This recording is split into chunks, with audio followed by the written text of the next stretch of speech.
दोस्तों, क्या आपको कभी लगा कि कुछ लोग जब बोलते हैं तो सब उन्हें ध्यान से सुनते हैं और कुछ लोग चाहे कितनी भी अच्छी बातें करें कोई असर नहीं पड़ता।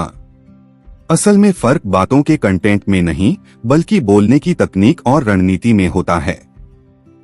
किताब स्पीकिंग टेक्निक्स एंड स्ट्रैटेजीज हमें सिखाती है कि कैसे कोई भी व्यक्ति आत्मविश्वास से प्रभावी और यादगार तरीके से बोलना सीख सकता है।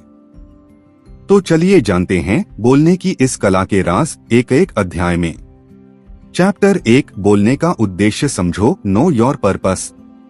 लेखक कहते हैं, हर भाषण या बातचीत से पहले खुद से पूछो, मैं ये क्यों बोल रहा हूँ। जब उद्देश्य साफ होता है तो शब्द खुद ब खुद स्पष्ट और असरदार बन जाते हैं। उदाहरण, अगर आप किसी इंटरव्यू में बोल रहे हैं तो आपका उद्देश्य प्रभाव डालना होना चाहिए, न कि कहानी सुनाना। उद्देश्य तय करते ही आपका लहजा, ऊर्जा और शब्द सभी सही दिशा में काम करने लगते हैं। चैप्टर 2, आत्मविश्वास का विज्ञान, द साइंस ऑफ कॉन्फिडेंस। आवाज में आत्मविश्वास तभी आता है जब मन में डर नहीं होता। लेखक कहते हैं कि शरीर की मुद्रा, सांस लेने का तरीका और मानसिक स्थिति तीनों आपके आत्मविश्वास को तय करते हैं। उदाहरण, अगर आप बोलते वक्त गहरी सांस लेकर धीरे धीरे बोलें तो आपका दिमाग शांत रहता है और आवाज मजबूत लगती है। चैप्टर 3, शरीर की भाषा, बॉडी लैंग्वेज। शब्दों से ज्यादा असर जेस्चर, आई कांटेक्ट और पोस्चर का होता है। आपका शरीर वही कहता है जो आपके मन में होता है।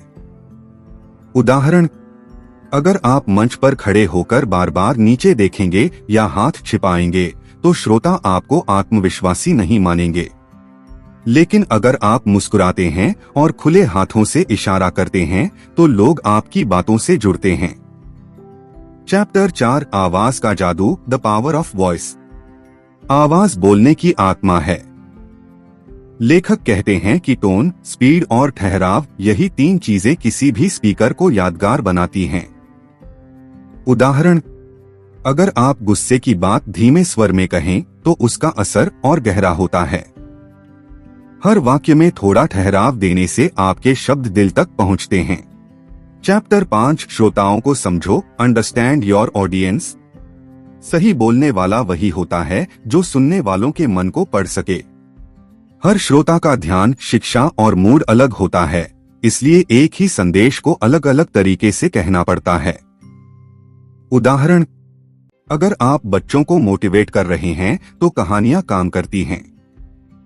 लेकिन अगर आप बिजनेस मीटिंग में बोल रहे हैं तो आंकड़े और तथ्य असर डालते हैं। चैप्टर 6, कहानी कहने की कला, आर्ट ऑफ स्टोरी टेलिंग। कहानी सबसे बड़ा हथियार है किसी भी स्पीकर का। एक अच्छी कहानी श्रोताओं को जोड़ती है और आपके संदेश को यादगार बना देती है। उदाहरण, स्टीव जॉब्स ने जब पहला आईफोन लॉन्च किया तो उन्होंने सिर्फ फीचर्स नहीं बताए, एक कहानी सुनाई कि कैसे तकनीक इंसान के जीवन को बदल सकती है। यही रणनीति हर वक्ता सीख सकता है। चैप्टर 7, डर पर विजय, ओवरकमिंग स्टेज फियर। हर व्यक्ति के अंदर डर होता है, गलती करने का, हंसी उड़ने का या भूल जाने का। लेखक कहते हैं कि डर को खत्म करने का एक ही तरीका है, उसका सामना करना और बार बार अभ्यास करना। उदाहरण, अगर आप हर दिन 5 मिनट आईने के सामने बोलने का अभ्यास करें तो कुछ ही हफ्तों में आपका डर गायब हो जाएगा। चैप्टर 8, रणनीति और तैयारी, स्ट्रैटेजी प्रिपरेशन। अच्छे वक्ता कभी इम्प्रोवाइजेशन पर भरोसा नहीं करते, वे तैयारी करते हैं। लेखक बताते हैं कि सफल वक्ता अपने भाषण की शुरुआत, मध्य और अंत को पहले से योजना बनाते हैं। उदाहरण, एक अच्छा स्पीकर पहले 30 सेकंड में ध्यान खींचता है, बीच में उदाहरण देता है और अंत में श्रोता के मन में एक सोच छोड़ देता है। तो दोस्तों, इस किताब से हमने सीखा कि बोलने की कला कोई जन्मजात गुण नहीं है, ये एक सीखी जा सकने वाली तकनीक है। अगर आप रोज थोड़ा अभ्यास करें, अपने शब्दों, आवाज और हावभाव पर ध्यान दें, तो आप किसी भी मंच पर, किसी भी भीड़ के सामने आत्मविश्वास से बोल सकते हैं। याद रखिए, जो बोलना जानता है वही दुनिया को दिशा दे सकता है।